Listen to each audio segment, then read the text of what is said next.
Hello friend, स्वागत है आप सभी का अपनी चैनल आज क्लास में। और आज की इस क्लास में संस्कृत का जो तीसरा चैप्टर है अलस कथा, इस अलस कथा पाठ के सभी महत्वपूर्ण ऑब्जेक्टिव प्रश्न और सब्जेक्टिव प्रश्न हम आपको पढ़ाएंगे। और इसी में से आपके फाइनल बोर्ड परीक्षा में प्रश्न आएगा, इसी में से लड़ेगा, ये हमारा गारंटी है। तो क्लास को आप लोग एकदम शुरू से लेकर अंत तक देखिएगा और इसमें से जो भी प्रश्न आपको याद ना हो उसे आप लोग याद कर लीजिएगा। और हम आपको ऐसे पढ़ाएंगे जैसे बहुत सारे प्रश्न आपको यहीं पे याद भी हो जाएगा। तो बस आपको क्लास को एकदम शुरू से लेकर अंत तक देखना है। और वीडियो को लाइक नहीं किया आप लोग, वीडियो को आप लोग लाइक कर दीजिएगा, दोस्तों के पास आप लोग जरूर शेयर कर दीजिएगा। और जो भी बच्चे अभी तक हमारे व्हाट्सएप ग्रुप में नहीं जुड़े हैं तो यह हमारा व्हाट्सएप नंबर है, इस पे आपको मैसेज करना है कि सर मुझे व्हाट्सएप ग्रुप में जोड़ दीजिए। तो इधर से लिंक जाएगा, लिंक को दबा के आप लोग ज्वाइन हो जाइएगा। और जो भी बच्चे अभी तक चैनल को सब्सक्राइब नहीं किए हैं तो आप लोग चैनल को सब्सक्राइब कर लीजिए। यहाँ पे ये सब्सक्राइब का बटन होता है, आप लोग जैसे इसको सब्सक्राइब करिएगा, दबाइएगा तो नोटिफिकेशन आएगा। फिर इस घंटी को आप लोग दबाइएगा तो ये नोटिफिकेशन वाला आएगा। इसमें आपको क्या करना है, एक नंबर जो ऑल पे है इसको दबा देना है, ठीक है ना, इसको सेलेक्ट कर लेना है। तो आपका जो सब्सक्राइब है ऐसे हो जाएगा। ऐसे आप लोग चैनल को क्या कर लीजिएगा, सब्सक्राइब कर लीजिएगा। अगर आप लोग ऐसे चैनल को सब्सक्राइब कर लेते हैं तो जब भी लाइव क्लास होगा ना तो आपके पास नोटिफिकेशन जाएगा और आप लोग क्लास में जुड़ जाइएगा। तो ऐसे आप लोग क्या कर लीजिएगा, चैनल को सब्सक्राइब कर लीजिएगा। चलिए सबसे पहले इस चैप्टर का हम लोग इंपॉर्टेंट ऑब्जेक्टिव प्रश्न पढ़ेंगे और आप लोग ध्यान से पढ़िएगा। अगर ध्यान से पढ़िएगा तो हम आपको यहीं पे याद भी करवा देंगे और इसमें से ही क्वेश्चन आपके बोर्ड एग्जाम में आएगा, ये हमारा गारंटी है। तो पहला नंबर प्रश्न है कि आलसशाला में आग क्यों लगाई गई। अब आलसशाला में बाबू आग क्यों लगाया गया, तो आलसियों की परीक्षा लेने के लिए कि कौन असली आलसी है और कौन नकली आलसी है, इससे पता चल जाएगा। जो असली आलसी थे जब आग लगाया गया तो वो आलसशाला में सोए रह गए, और जो बनावटी आलसी थे यानी जो धूर्त आलसी थे वो क्या किए, आलसशाला छोड़ के भाग गए। तो यहां पे क्वेश्चन है कि आलसशाला में आग क्यों लगाई गई, तो आलसियों की परीक्षा करने के लिए या आलसियों की परीक्षा लेने के लिए। और दूसरा ऑप्शन ऐसे भी देता है असली आलसियों की चिन्हित करने के लिए क्या किया गया था, आलसशाला में आग लगाया गया। तो इंपॉर्टेंट क्वेश्चन है, ये आपको याद रखना है। बी वाला ऑप्शन बिल्कुल सही जाएगा कि आलसशाला में आग क्यों लगाया गया, तो आलसियों की परीक्षा लेने के लिए या असली आलसियों की पहचान करने के लिए। ठीक है, तो ये आप लोग याद रखिएगा, इंपॉर्टेंट क्वेश्चन है। अगला क्वेश्चन इसी में आपसे पूछ देगा कि आलसशाला में आग किसने लगाया। तो आलसशाला में आग किसने लगाया, आलसशाला के जो कर्मचारी थे उसने आग लगाया, उन्हीं लोगों ने। फिर अगला क्वेश्चन पूछेगा कि आलसशाला में आग कब लगाया गया, तो जब सब आलसी सो रहे थे, जब सब आलसी सो रहे थे तब आलसशाला में आग लगाया गया। अगला क्वेश्चन आप लोग देखिए कि आलसशाला में आग लगने पर भी कितने लोग नहीं भागे, यानी जब आलसशाला में आग लगा दिया गया तो कितने लोग नहीं भागे, उसी में सोए रह गए।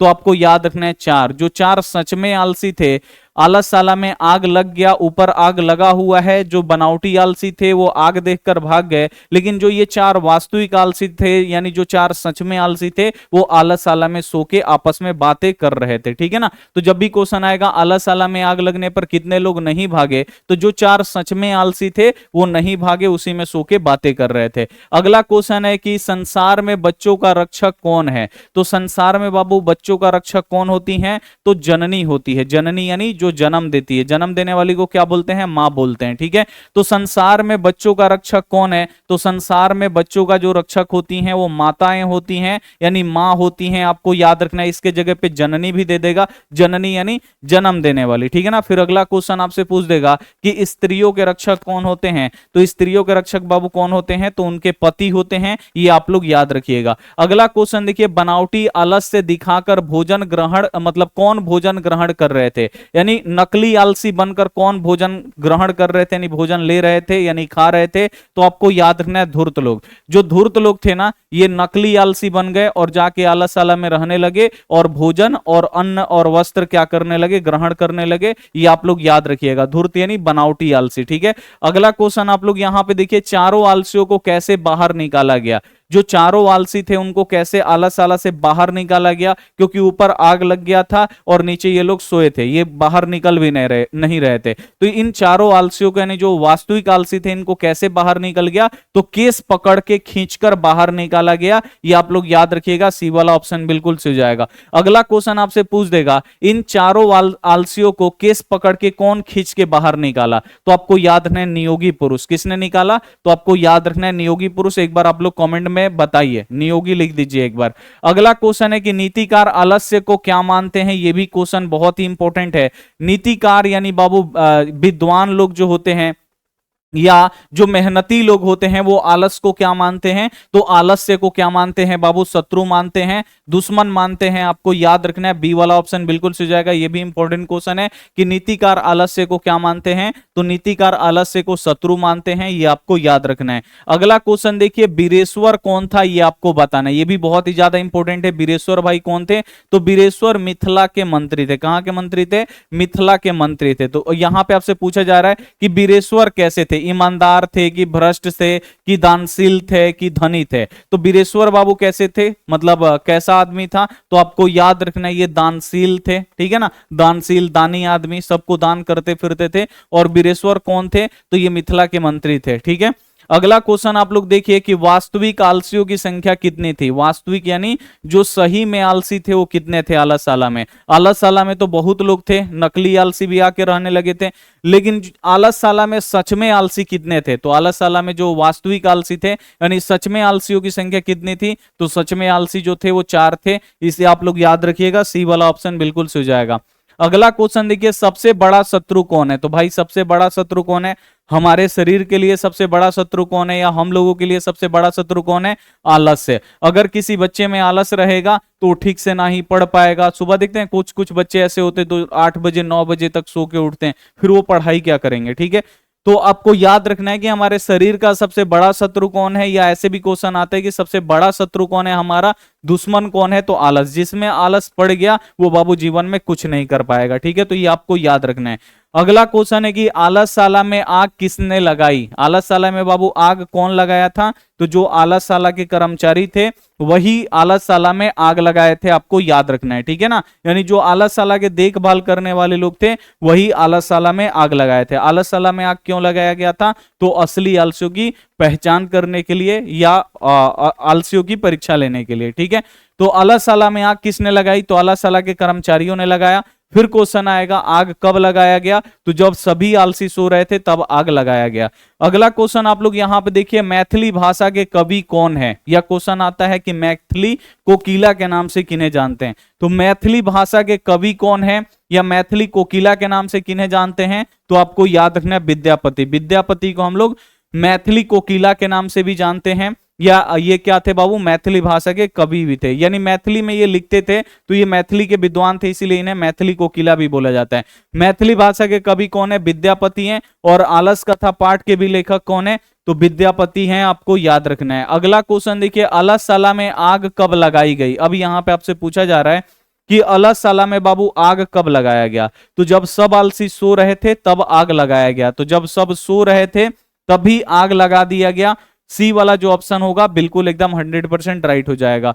अगला क्वेश्चन है कि अलस कथा पाठ किस ग्रंथ से संकलित है, यानी जो अलस कथा पाठ है इसको किस ग्रंथ से लिया गया है, तो अलस कथा पाठ जो है बाबू किस ग्रंथ से लिया गया है, तो ये पुरुष परीक्षा ग्रंथ से लिया गया है। और इसके लेखक कौन है, तो विद्यापति हैं, आपको याद रखना है। क्वेश्चन ऐसे भी पूछ देगा कि पुरुष परीक्षा के लेखक कौन है, तो विद्यापति, ठीक है ना, क्योंकि अलस कथा पाठ है इसी पुरुष परीक्षा में से लिया गया है। तो अलस कथा पाठ किससे लिया गया, पुरुष परीक्षा। पुरुष परीक्षा के लिखने वाले कौन है, तो विद्यापति हैं। तो अलस कथा पाठ के भी लिखने वाले कौन हुए, विद्यापति हुए। तो आपको याद ना, अलस कथा पाठ के भी लेखक विद्यापति और पुरुष परीक्षा के भी लेखक कौन है बाबू, विद्यापति। और अलस कथा पाठ कहां से लिया गया है या कहां से संकलित किया गया है, तो आपको याद रखना है पुरुष परीक्षा से। सी वाला जो ऑप्शन होगा राइट हो जाएगा।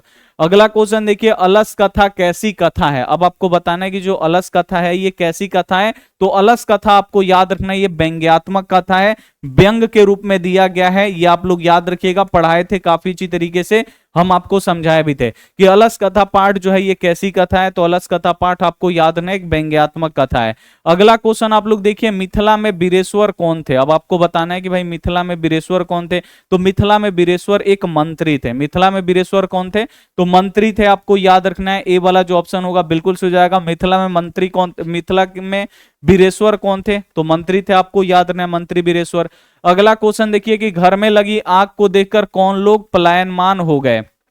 अब यहां पे आपसे पूछा जा रहा है कि जब घर में लगी आग, यानी आलसशाला, यानी जिस घर में रहते थे आलसी उसे आलसशाला बोला जाता था, तो उस आलसशाला में आग लगा, तो उस आग को देखकर कौन पलायनमान हो गए, यानी कौन भाग गए, तो आपको याद रखना है धूर्त लोग, यानी जो बनावटी आलसी थे ये आग देखकर भाग गए, लेकिन जो वास्तविक आलसी थे वो सोए रह गए। ठीक है, ये आपको याद रखना है कि घर में लगी आग को देखकर कौन लोग पलायनमान हो गए, यानी कौन लोग घर छोड़ के भाग गए, तो आपको याद रखना है धूर्त लोग घर छोड़ के भाग गए। अगला क्वेश्चन आप लोग देखिए, आलस कथा अंतर्गत मिथिला में मंत्री कौन थे। अब यहां पे आपसे पूछा जा रहा है कि आलस कथा अंतर्गत, यानी आलस कथा पाठ के अंतर्गत अनुसार मिथिला के मंत्री कौन थे, तो मिथिला के मंत्री कौन थे बाबू, आपको याद रखना है बीरेश्वर। मिथिला के मंत्री कौन थे, बीरेश्वर थे। सी वाला ऑप्शन यहां पे राइट आंसर हो जाएगा। अगला क्वेश्चन है कि अलस कथा पाठ के रचनाकार कौन है। अब यहां पे आपसे पूछा जा रहा है कि अलस कथा पाठ बाबू किसने लिखा है, तो विद्यापति ने लिखा है, इसे आपको याद रखना है। और अलस कथा पाठ कहां से संकलित है, तो ये आपको याद रखना है पुरुष परीक्षा से, और पुरुष परीक्षा के भी लेखक कौन है, तो विद्यापति हैं, आपको याद रखना है। अगला क्वेश्चन आप लोग देखिए, बीरेश्वर कहां का मंत्री था। अब आपसे पूछा जा रहा है कि जो बीरेश्वर थे ये कहां के मंत्री थे, तो बीरेश्वर मिथिला के मंत्री थे, ये आपको याद रखना है। बीरेश्वर कहां के मंत्री थे, तो आपको याद रखना है जो बीरेश्वर थे ये मिथिला के मंत्री थे। डी वाला जो ऑप्शन होगा यहां पे 100% राइट हो जाएगा। अगला क्वेश्चन देखिए कि आलसशाला में कितने लोग सोए हुए थे, यानी आग लग गया फिर भी आलसशाला में कितने लोग एकदम आराम से सोए थे, तो जो 4 सच में आलसी थे वही आलसशाला में सोए थे। ठीक है ना, तो आपका 4 जो होगा राइट आंसर होगा। आलसशाला में कितने लोग सोए हुए थे, तो जो 4 सच में आलसी थे वो आलसशाला में सोए हुए थे, ये आप लोग याद रखिएगा। अगला क्वेश्चन है, अरे वाचला कितना बोलते हो किस पुरुष का कथन है, यानी अरे वाचला यानी कितना, अरे वाचल यानी कितना, मतलब कितना बातें करने वाले लोग हो तुम लोग, क्यों नहीं चुपचाप रहते हो, ये कौन बोला था बाबू, तो ये चतुर्थ पुरुष यानी चौथा आलसी बोला था, ये आप लोग याद रखिएगा। ए वाला ऑप्शन बिल्कुल सही जाएगा। पहला क्या बोलता है, अरे ये हल्ला कैसा, दूसरा बोलता है लगता है इस घर में आग लग गया, तीसरा बोलता है कि कोई भीगे वस्त्र या चटाई से हम लोगों को ढक दे, ठीक है ना, और चौथा क्या बोलता है, अरे वाचलानी अरे बक बक करने वाले कितने बात करते हो, चुपचाप सो क्यों नहीं जाते। तो अरे वाचला कितना बोलते हो यह किस पुरुष का कथन है, तो ये चौथा का है, इसे आप लोग याद रखिएगा, बोर्ड एग्जाम में पूछता है। अगला क्वेश्चन है, बलकान डैश गति, गति का मतलब होता है बाबू रक्षक, ठीक है ना, रक्षक, ठीक है। तो यहां पे आपसे पूछ रहा है बलान, तो बलान का मतलब होता है बालक यानी छोटे बच्चे, छोटे बच्चे का रक्षक, गति का मतलब होता है रक्षक। तो छोटे बच्चों का बाबू रक्षक कौन होती है, जननी, जननी का मतलब जन्म देने वाली मां होती है, आपको याद रखना है। तो बलान डैश गति यानी छोटे बालक के रक्षक कौन होती हैं, तो जननी होती हैं, जननी यानी जन्म देने वाली यानी मां होती हैं, इसे आप लोग याद रखिएगा। बलान जननी गति यानी जो छोटे बच्चे होते बालक के रक्षक कौन होती हैं, उनकी मां होती हैं, जननी होती हैं, आपको याद रखना है। अगला क्वेश्चन देखिए, अलस कथा पाठ में अहो कथमय कोलाहल किसकी युक्ति है। अब आपको बताना है आलस कथा पाठ में किसने बोला अहो कथमय कोलाहल, यानी अरे ये हल्ला चिल्ला कैसा, ये आप लोग संस्कृत में भी याद रखिएगा, बोर्ड एग्जाम में पूछता है। अहो कथमय कोलाहल यानी ये हल्ला चिल्ला कैसा, ये कौन बोला था बाबू, तो ये पहला आलसी बोला था, आप लोग याद रखिएगा। यहाँ पे ए वाला ऑप्शन बिल्कुल सही हो जाएगा, अहो कथमय कोलाहल, अरे ये हल्ला चिल्ला कैसा, ये पहला आलसी बोलता है, ठीक है। अगला क्वेश्चन है यहाँ पे, तब्यर्ते यद्विस्मान गृहे अग्नि लग्यो अस्ति। अब यहाँ पे आपसे दूसरा क्या बोलता है, दूसरा बोलता है लगता है यदिस्मान यानी इस घर में, गृह यानी घर में आग लग गया है, ये किस पुरुष के, इस या किस आलसी ने कहा था, तो बाबू ये संस्कृत में आता है, ये आप लोग याद रखिएगा। पहला बोलता है अहो कथमय कोलाहल, ये पहला बोलता है, दूसरा क्या बोलता है, तवर्ते यद्मिस्मान गृह अग्नि लग्यो अस्ति यानी लगता है इस घर में आग लग गया है। कौन सा पुरुष बोला था, कौन सा आलसी पुरुष बोला था, तो आपको याद रखना ये द्वितीय आलसी पुरुष बोला था। बी वाला जो ऑप्शन होगा बिल्कुल राइट हो जाएगा। अगला क्वेश्चन है, को अपि तथा धार्मिको नास्ति, को यहाँ पे कैटम, यहाँ पे कटम वर्षमान प्रोणति यानी यहाँ पे बोला जा रहा है कि ये किसने कहा, यानी जो ये युक्ति है को अपि तथा धार्मिक यानी कोई ऐसा धार्मिक व्यक्ति नहीं है जो भीगे वस्त्रों या चटाई से हमें ढक दे। तो को अपि तथा धार्मिको नास्ति यानी यहाँ पे बोला जा रहा है कि कोई ऐसा धार्मिक व्यक्ति नहीं है जो मुझे भीगे वस्त्र या चटाई से ढक दे, ये कौन बोलता है, तो ये तीसरा आलसी बोलता है। बाबू ये सब आप लोग याद रखिएगा, ये परीक्षा में आता है एकदम 100%। अगला क्वेश्चन आप लोग देखिए, अय वाचला अय बक बक बक बक करने वाले, कति वाचकंतु, यहाँ पे आपसे बोला जा रहा है कि अय वाचला यानी ये बहुत बातें करने वाले, क्यों बक बक कर रहे हो, चुपचाप क्यों नहीं रहते हो। ये किस आलसी ने बोला था, तो ये चतुर्थ यानी ये चौथा आलसी बोला था, आपको याद रखना है। डी वाला ऑप्शन बिल्कुल सही जाएगा, इंपॉर्टेंट क्वेश्चन है, ये सब आपको याद रहना चाहिए, इसमें से एक क्वेश्चन बोर्ड एग्जाम में आता है। अगला क्वेश्चन है पतिरेव डैश पतिरेव गति, ठीक है ना, डैश बालान जननी गति। अब यहां पर देखिए बालक की गति रक्षक कौन होती है, जननी होती है। यहां बोल रहा है पतिरेव गति, पति जो होते हैं वो किनके रक्षक होते हैं, ये आपको बताना है। तो जो पतिरेव गति डैश यानी पति किसके रक्षक होते हैं, तो पति जो होते हैं आपको याद रखना है स्त्रीण्याम यानी स्त्रियों के, ठीक है ना, स्त्रियों के रक्षक कौन होते हैं, उनके पति होते हैं, आपको याद रखना है। तो पतिरेव गति यानी पतिरेव गति का मतलब रक्षक, यानी जो पति होते हैं वो किनके गति होते हैं, किनके रक्षक होते हैं, स्त्रियों के यानी स्त्रीण्याम, ठीक है ना। पतिरेव गति स्त्रीण्याम, अब बालना जननी गति यानी बालक की रक्षक कौन होती हैं, जननी होती हैं। ये आप लोग याद रखिएगा, इंपॉर्टेंट है, ठीक है। अगला क्वेश्चन है आलस कथा पाठ में किस दोष का वर्णन किया गया है। तो आलस कथा पाठ में बाबू किस दोष के बारे में दिखाया गया है, तो आलस दोष के बारे में दिखाया गया है, ये आप लोग याद रखिएगा। अगला क्वेश्चन है आलस कथा पाठ कहां से संकलित है, यानी आलस कथा पाठ कहां से लिया गया है। तो आलस कथा जो पाठ है ना, ये पुरुष परीक्षा से लिया गया है, ये आप लोग याद रखिएगा। अगला क्वेश्चन है बीरेश्वर कौन था, तो बीरेश्वर बाबू कौन थे, ये मिथिला के मंत्री थे, आपको याद रखना, पूछ देगा बीरेश्वर कौन थे, तो बीरेश्वर मिथिला के मंत्री थे, आपको याद रखना, ये दयावान थे। अगला क्वेश्चन है कि आलसियों को अन्न और वस्त्र देते थे, आलसियों को अन्न और वस्त्र कौन देते थे, यानी खाने के लिए भोजन, पहनने के लिए कपड़ा कौन देते थे, तो आपको याद रखना मंत्री बीरेश्वर देते थे, ठीक है। अगला क्वेश्चन आप लोग देखिए आलसियों को प्रतिदिन भोजन कौन देते थे, तो आलसियों को प्रतिदिन भोजन कौन देते थे, तो मिथिला के मंत्री बीरेश्वर देते थे प्रतिदिन भोजन, आपको याद रखना, और अनाथों को भी प्रतिदिन भोजन देते थे। अगला क्वेश्चन है वास्तविक आलसियों की संख्या कितनी थी, यानी जो सच में आलसी थे बाबू वो कितने थे, 4 थे, ये आप लोग याद रखिएगा। अगला क्वेश्चन है आलसियों का सुख देखकर कौन नकली आलसी बनने का कोशिश किए, तो आलसियों का सुख देखकर बाबू नकली आलसी कौन बने, तो आपको याद रखना है धूर्त लोग। जो धूर्त लोग थे ना, देखे कि आलसी लोगों को ऐसे ही खाना पीना कपड़ा मिल रहा है, तो जो धूर्त लोग थे ये भी नकली आलसी बन गए, जाके आलसाला में रहना शुरू कर दिए। अगला क्वेश्चन है बनावटी आलस दिखाकर कौन भोजन ग्रहण कर रहे थे, यानी बनावटी आलस, यानी बनावटी आलस का मतलब आलसी नहीं थे लेकिन वो आलसियों की तरह बन गए और जाके भोजन ग्रहण करने लगे। बाबू कौन ग्रहण करने लगे, तो आपको याद रखना है धूर्त लोग। जो धूर्त लोग थे ना, ये आलसी नहीं थे लेकिन ये बनावटी आलस दिखा के भोजन ग्रहण करने लगे। अगला क्वेश्चन है अत्यधिक खर्च देखकर राज्य के कर्मचारियों ने मंत्री बीरेश्वर को क्या सलाह दिया, तो अत्यधिक खर्च को देखकर जो वहां के कर्मचारी थे ये मंत्री बीरेश्वर को क्या सलाह देते हैं कि आलसियों की परीक्षा ली जाए, ठीक है ना, आलसियों की क्या लिए जाए, परीक्षा लिया जाए, ताकि पता चले कौन असली आलसी है कौन नकली आलसी है, ठीक है ना।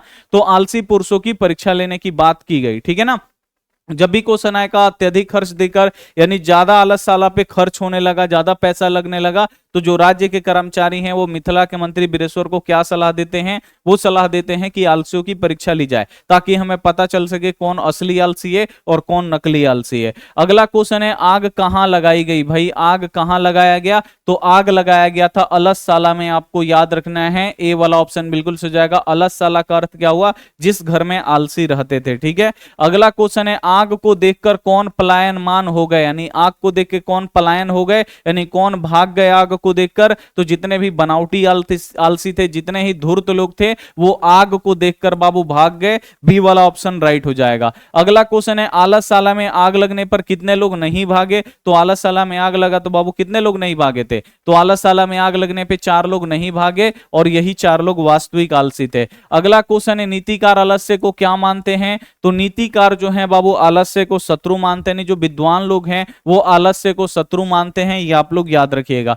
अगला क्वेश्चन है भूख से पीड़ित होकर भी कौन कुछ नहीं कर पाते, यानी वो कौन लोग हैं जो भूख से पीड़ित होते हुए भी कुछ नहीं कर पाते हैं, तो आपको याद रखना है वो आलसी लोग हैं। पेट का आग सह लेंगे लेकिन वो काम करना नहीं चाहेंगे, ठीक है ना। तो भूख से पीड़ित होकर कौन कुछ नहीं कर पाते हैं, तो आलसी लोग। अगला क्वेश्चन है मैथिली कवि कौन है, तो मैथिली के कवि कौन है, तो आपको याद रखना है विद्यापति। जो विद्यापति है ना, ये मैथिली मैथिली के कवि हैं। और विद्यापति आपको याद रखना है, इन्हें मैथिली कोकिला के भी नाम से जाना जाता है। अगला क्वेश्चन है, संसार में बच्चों का सच्चा रक्षक कौन होती है? तो संसार में बच्चों का सच्चा रक्षक होती हैं उनकी माताएं, यानी जननी, ये आप लोग याद रखिएगा। अगला क्वेश्चन है, आलसियों के रक्षक कौन होते हैं? तो आलसियों के रक्षक होते हैं दयावान, यानी जैसे मिथिला के मंत्री दयावान थे, दानी थे, मोह माया उनके पास ज्यादा था, वैसे ही लोग क्या हैं, आलसियों के रक्षक हैं, आपको याद रखना है। तो जब भी क्वेश्चन आएगा आलसियों के रक्षक कौन होते हैं? दयावान, जिसमें दया हो, जिसमें मोह माया हो, वही आलसियों के रक्षक है, ये आप लोग याद रखिएगा। अगला क्वेश्चन देखिए, स्त्रियों के रक्षक कौन होते हैं? तो स्त्रियों के रक्षक उनके पति होते हैं, ये आप लोग याद रखिएगा। अगला क्वेश्चन आप लोग देखिए, कौन परिश्रम करना नहीं चाहता है? तो बाबू कौन परिश्रम करना नहीं चाहता है? तो आपको याद रखना है आलसी लोग। जो आलसी लोग हैं ना, ये परिश्रम करना नहीं चाहते हैं, डी वाला ऑप्शन राइट हो जाएगा। अगला क्वेश्चन आप लोग देखिए, भूखा रहना कौन पसंद करता है? वो कौन लोग हैं जो भूखे रह जाएंगे लेकिन काम नहीं करेंगे? तो आपको याद रखना है आलसी। जो आलसी लोग हैं ना, ये भूखे रह जाएंगे लेकिन काम नहीं करेंगे। अब यहाँ पे ऑब्जेक्टिव क्वेश्चन हम आपको पढ़ा दिए, जल्दी से आप लोग कमेंट करके बता दीजिएगा कमेंट में कि आपका कितना ऑब्जेक्टिव सही हुआ। फिर अब हम लोग चलते हैं सब्जेक्टिव पे। सब्जेक्टिव यहाँ पे पहला क्वेश्चन देखिए कि चारों आलसियों के वार्तालाप को अपने शब्दों में लिखें। यानी जो चारों आलसी आपस में बात कर रहे थे जब आलसशाला में आग लगा, तो ये चारों आलसी आलसशाला से भागे नहीं, वहीं पे सो के बात कर रहे थे, वार्तालाप यानी बातचीत कर रहे थे, उस बातचीत को आपको लिखना है। तो कैसे? जब आलसशाला में आग लगा तो सारे बनावटी आलसी आग को देखकर भाग गए, लेकिन जो चार सच में आलसी थे वहीं पे सोए रह गए और चारों आपस में परस्पर बातें कर रहे थे। पहला क्या बोलता है? बातचीत को ही लिखना है। पहला क्या बोलता है? ये आपको हिंदी में लिखना होता है, ठीक है ना। अब ये नहीं कि आपको संस्कृत में लिखना है, हिंदी में लिखना है। पहला क्या बोलता है कि अरे ये हल्ला चिल्ला कैसा। दूसरा क्या बोलता है कि लगता है इस घर में आग लग गया। तीसरा आलसी बोलता है कि कोई ऐसा धार्मिक व्यक्ति नहीं है जो भीगे वस्त्र या चटाई से मुझे ढक दे।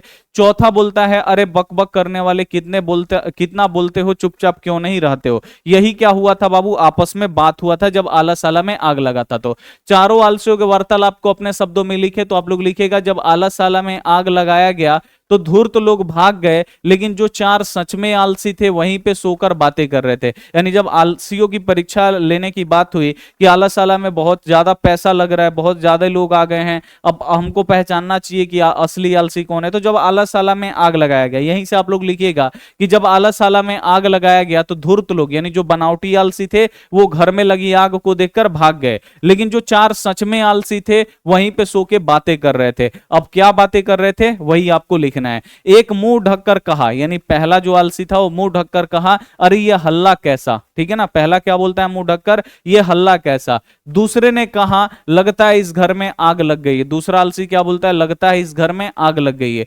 तीसरे ने कहा यानी तीसरा आलसी ने कहा कि कोई ऐसा धार्मिक व्यक्ति नहीं है जो पानी से भीगे वस्त्रों से ढक दे। यानी बोलता है तीसरा कि कोई ऐसा धार्मिक व्यक्ति नहीं है जो पानी से भीगे वस्त्रों से हमें ढक दे। चौथा ने कहा अरे बकबक करने वालों कितने बातें करते हो, चुपचाप क्यों नहीं रहते हो। यही क्या कर रहे थे जब घर में आग लगा था, तो यही चारों वो लोग बैठ के बातें कर रहे थे। पहला बोल रहा था कि ये हल्ला कैसा, क्योंकि वो मुंह ढका हुआ था, हटा के भी नहीं देख रहा था कि आग लगा है, वो मुंह ढके ढके बोल रहे ये हल्ला कैसा। दूसरा बोलता है लगता है इस घर में आग लग गया। तीसरा क्या बोलता है? कोई ऐसा धार्मिक व्यक्ति नहीं है जो मुझे भीगे हुए वस्त्र या चटाई से ढक दे। चौथा बोलता है कि अरे बक बक करने वाले कितने बातें करते हो, चुपचाप क्यों नहीं रहते। तो यही आलसशाला में आग लगा, तो चारों आलसियों का यही वार्तालाप है। आप लोग लिख दीजिएगा, बहुत ही ईजी है, आराम से लिख दीजिएगा, नंबर मिल जाएगा।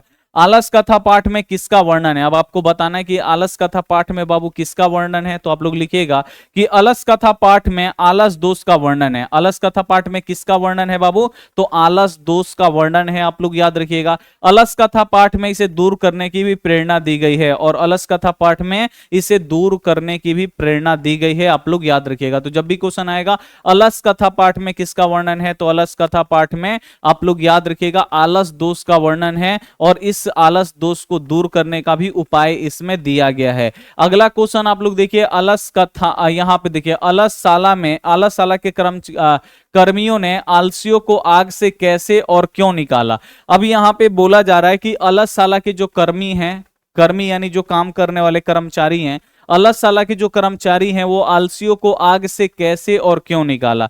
अब अलससाला में आग लगा दिया गया कर्मचारियों के द्वारा, जो धूर्त लोग थे यानी जो बनावटी आलसी थे आग देखकर भाग गए, और जो आलसी नहीं थे, जो सच में आलसी थे, वो वहीं पे सोए रह गए। अब लग रहा था कि आग अब क्या होगा, नीचे गिर जाएगा, छत मतलब घर का छत गिर जाएगा और ये लोग क्या हो जाएंगे, जल जाएंगे। अब इसी में से एक नियोगी पुरुष आते हैं और उन लोगों का केस पकड़ के खींच के बाहर निकालते हैं ताकि वो जलने से बच जाए, ठीक है ना। लिखिएगा जब आलससाला जब सभी आलसी सोए थे तभी आलससाला में आग लगा दिया गया। आग को देखकर धूर्त लोग भाग गए लेकिन 4 आलसी वहीं पे सोए रह गए। शोरगुल के बाद भी चारों आलसी सोए अवस्था में ही बातचीत करते रह गए। यानी आलससाला में जब सब आलसी सो रहे थे तभी आलससाला में आग लगा दिया गया, जिससे जो धूर्त लोग थे वो आलससाला छोड़ के भाग गए, जो बनावटी आलसी थे वो आलससाला छोड़ के भाग गए। लेकिन शोरगुल होता रहा, लेकिन जो ये 4 सच में आलसी थे वहीं पे सो के बातें कर रहे थे। वहां के कर्मचारियों ने सोचा कि अगर इन्हें नहीं निकाला जाएगा तो ये जल जाएंगे। जो कर्मचारी थे, एक नियोगी पुरुष थे, वो सोचे कि इन लोगों को अगर आलससाला से बाहर नहीं निकाला जाएगा तो ये जल के मर जाएंगे, लेकिन आलससाला से बाहर नहीं आएंगे।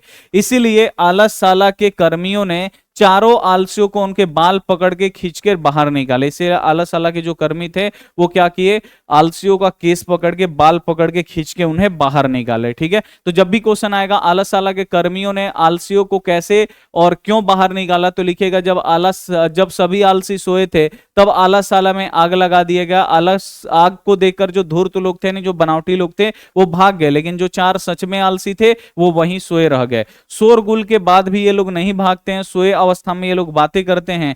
वहां के कर्मियों ने सोचा कि अगर इन्हें आग से नहीं निकाला जाएगा तो वो जल जाएंगे। इसीलिए आलससाला के जो कर्मी हैं ये क्या किए, उन चारों आलसियों को केस पकड़ के खींचते हुए बाहर निकाले। अगला क्वेश्चन है, आलससाला के कर्मचारियों ने आलसियों की परीक्षा क्यों ली। आलससाला के जो कर्मचारी हैं वो आलसियों की परीक्षा क्यों लेते हैं, क्योंकि आलससाला जो बनाया गया था मंथली बिरेश्वर के द्वारा, वहां पे तो आलसी लोग रहते थे, लेकिन और भी लोग देखे कि आलसियों को ऐसे ही खाना पीना मिल रहा है, तो वो भी क्या किए, बनावटी आलसी बनकर वहां पे आके भोजन ग्रहण करने लगे, जिससे आलससाला का जो खर्च है वो बढ़ गया। और जैसे ही बढ़ा तो कर्मचारियों ने क्या किया, प्रोग्राम बनाया कि आलससाला का मतलब आलससाला में आग लगा दिया जाएगा और आलसियों की परीक्षा लिया जाएगा। तो जब भी क्वेश्चन आएगा आलससाला के आलससाला के कर्मचारियों ने आलसियों की परीक्षा क्यों ली, तो लिखिएगा आलससाला में आलसियों की सुख सुविधाओं को देखकर कम आलसी एवं बनावटी आलसियों की भीड़ जुटती गई, जिससे आलससाला का खर्च बेवजह बढ़ गया।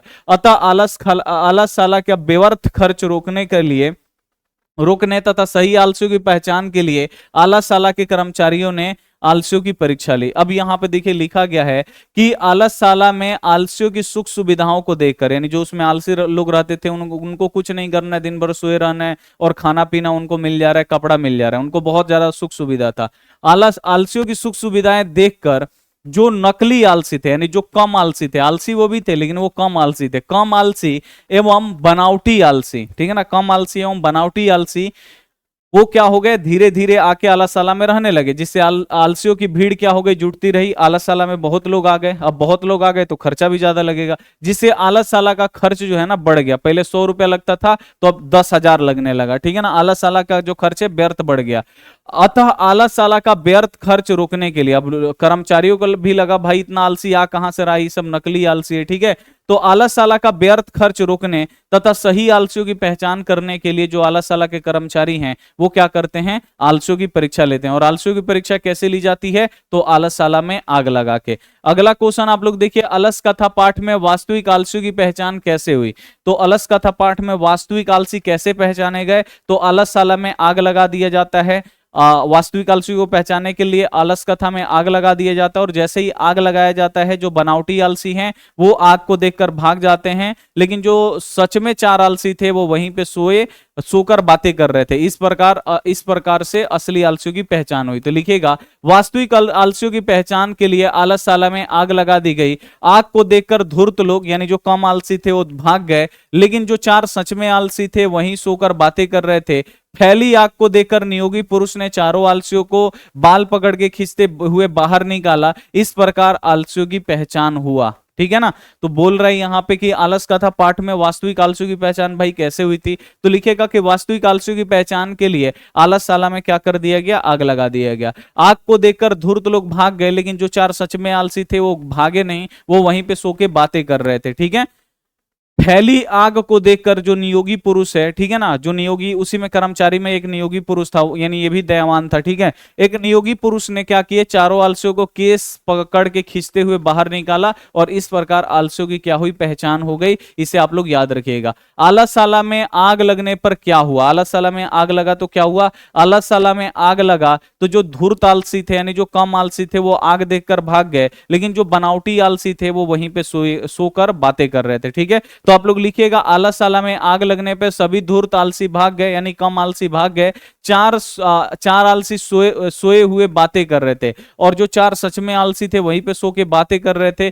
फैली आग को देखकर नियोगी पुरुष ने चारों आलसियों का बाल पकड़ के खींचते हुए बाहर निकाला, और फैली आग को, यानी आग ज्यादा फैल गया था, तो फैली हुई आग को देखकर एक नियोगी पुरुष क्या करते, चारों को बाल पकड़ के खींच के बाहर निकालते हैं। तो आलसशाला में आग लगने पे क्या हुआ, तो आलसशाला में आग लगा तो फिर बाबू क्या हुआ, जो धूर्त आलसी थे, यानी जो कम आलसी थे, वो आग देखकर भागे। जो चारों आलसी थे वो वहीं पे सोए रह गए, आपस में बातें कर रहे थे। फिर एक नियोगी पुरुष आते, देखते हैं आग ज्यादा बढ़ते जा रहा है, तो नियोगी पुरुष आते हैं, उन चारों आलसियों को केस पकड़ के खींच के बाहर निकालते हैं। बस यही हुआ था। अगला क्वेश्चन देखिए, आलसशाला में आग क्यों लगाई गई। भाई आलसशाला में आग क्यों लगाई गई, क्योंकि असली आलसियों की पहचान के लिए। ठीक है ना। और आलसशाला का जो खर्च है ना बढ़ गया था, इसीलिए।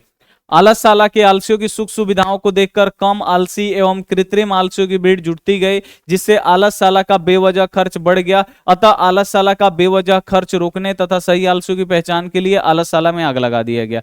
आलसशाला में आग क्यों लगाया गया, आलसी जो लोग थे ना, उनका सुख सुविधा देखकर जो कम आलसी थे या जो बनावटी आलसी थे, वो क्या किए, आलसशाला में आके रहने लगे। पहले 100 आदमी, मान लीजिए पहले 4 आदमी रहते थे, तो अब 40 आदमी हो गए। अब इससे खर्च क्या हो गया, बढ़ गया। 1000 की जगह पे मतलब 20,000 लगने लगा खर्च। तो बेवजह खर्च रोकने के लिए और सही आलसियों की पहचान के लिए क्या कर दिया गया, आलसशाला में आग लगा दिया गया। अगला क्वेश्चन है, मंत्री बीरेश्वर की विशेषताओं का वर्णन करें। जो मंत्री बीरेश्वर हैं, इनकी क्या क्या विशेषता है, ये आपको बताना है। तो मिथिला में बीरेश्वर नामक एक मंत्री थे, जो मिथिला था ना, उसमें एक बीरेश्वर नामक मंत्री थे।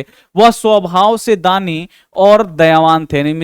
जो मिथिला के मंत्री बीरेश्वर थे, वो कैसे थे, वो स्वभाव से दानी थे, यानी दान पुण्य करते थे, और दयावान, दयावान यानी जिसके अंदर मोह माया लगता है, यानी गरीब को देखा तो उसके लिए उसके अंदर मोह जग गया, और वो लोग क्या करते, पैसा वैसा भी दे देते हैं। तो वैसे ही मंत्री बीरेश्वर थे। मंत्री बीरेश्वर जो थे वो स्वभाव से दानी और दयावान थे। ठीक है। वो संकटग्रस्त तथा अनाथ लोगों को प्रतिदिन इच्छा भर भोजन देते थे, और जिसके घर में मान लीजिए संकट आ गया, विपदा आ गया, ठीक है ना, वैसे लोगों को, या जो अनाथ है, जिनके माता पिता नहीं है, जिनके घर परिवार के लोग नहीं है, उनको प्रतिदिन यानी रोज इच्छा भर भोजन देते थे। जान लीजिए कितना दयावान थे। वो आलसियों को भी अन्न और वस्त्र देते थे, और यहां तक कि जो लोग कुछ नहीं करते थे, जो लोग आलसी थे, उनको भी खाना और कपड़ा देते थे। तो जब भी क्वेश्चन आएगा मंत्री बीरेश्वर की क्या विशेषताओं का वर्णन करें, तो मिथिला में एक बीरेश्वर नामक मंत्री थे, जो बहुत ही स्वभाव से दानी और दयावान थे। वो संकटग्रस्त तथा अनाथ लोगों को प्रतिदिन इच्छा भर भोजन देते थे, और आलसियों को भी अन्न और वस्त्र देते थे। अगला क्वेश्चन है, आलस कथा पाठ के लेखक कौन है तथा उस कथा से क्या शिक्षा मिलती है। अब यहाँ पे आपसे पूछा जा रहा है, आलस कथा पाठ के लेखक कौन है और उस कथा से हमें क्या शिक्षा मिलता है। तो लिखिएगा, आलस कथा पाठ के रचनाकार विद्यापति जी हैं। इस कथा से हमें आलस्य से बचने और मेहनत से काम करने की शिक्षा मिलती है। ठीक है ना। यहाँ पे पूछा जा रहा है, आलस कथा पाठ के लेखक कौन है, तो लिखेगा, आलस कथा पाठ के रचनाकार यानी लेखक विद्यापति जी हैं। इस कथा से आलस्य से बचने और मेहनत से काम करने की हमें शिक्षा मिलती है। यहाँ पे बोला जा रहा है, अगर आप आलस करिएगा तो कुछ भी नहीं होगा जीवन में। आलस को छोड़िए, मेहनत करके खाइए। अगला क्वेश्चन है, आलस कथा पाठ का संदेश क्या है। तो आलस कथा पाठ का बाबू संदेश क्या है, तो आलस कथा पाठ से आलस कथा पाठ से हमें आलस्य से बचने और मेहनत करके काम करने की शिक्षा मिलती है या संदेश मिलता है। तो आलस कथा पाठ से हमें क्या संदेश मिलता है? तो आलस कथा पाठ से हमें आलस्य से बचने यानी आलस से बचने की सलाह दी जाती है और मेहनत से काम करने की हमें शिक्षा दी जाती है, संदेश दी जाती है। तो ये था सब्जेक्टिव क्वेश्चन और ऑब्जेक्टिव क्वेश्चन हम आपको पहले ही बता चुके हैं। इसका पीडीएफ एप्लीकेशन पे मिल जाएगा, वहां से आप लोग डाउनलोड कर सकते हैं। आज क्लास प्ले स्टोर पे लिखिएगा आज क्लास का एप्लीकेशन आएगा, उसे रजिस्टर कर लीजिएगा और रजिस्टर करने के बाद आप लोग नोट्स खरीद सकते हैं। ठीक है, तो चलिए हम आपसे मिलते हैं अगली क्लास में। अगर ये क्लास अच्छा लगा है तो आप लोग जल्दी जल्दी कमेंट में, वो वाला जो कमेंट होता है ना, ये वाला नहीं जो अभी लाइव चल रही है, नहीं जो दूसरा कमेंट है वहां पे आप लोग कमेंट में टाइप कर सकते हैं। तो मिलते हैं हम आपसे अगली क्लास में, तब तक अपना ध्यान रखिए, मन लगा के पढ़ाई करिए। Take care and bye.